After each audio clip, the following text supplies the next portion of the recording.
சிவபெருமானை ஈஸ்வரன் என்று அழைப்பார்கள். சிவனுக்கு பிறகு 2 பேருக்கு மட்டுமே ஈஸ்வரன் பட்டம் கிடைத்திருக்கிறது. அதில் ஒருவர் தர்மத்தை காக்கும் சனீஸ்வரன், மற்றொருவர் முனீஸ்வரன் ஆவர். இந்த முனீஸ்வரன் சிவபெருமானின் காவலர்களில் ஒருவர் ஆவார்.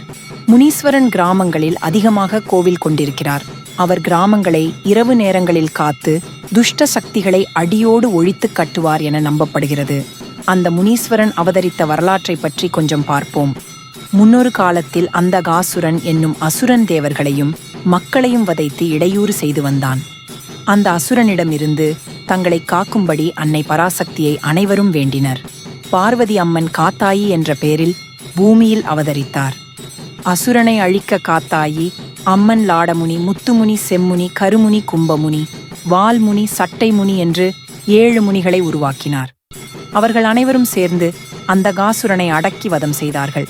பின்னர் முனிகள் அனைவரும் ஒரே வடிவமாக கலியுகத்தில் மக்களை காப்பதற்காக பூமிக்கு வந்தனர்.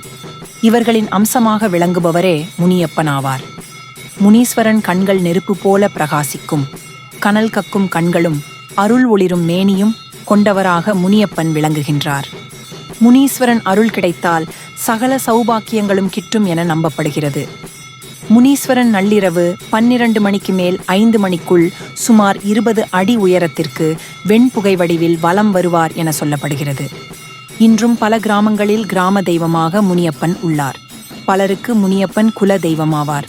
பல்வேறு பெயர்களில் இவர் கிராமங்களில் அழைக்கப்படுகிறார்.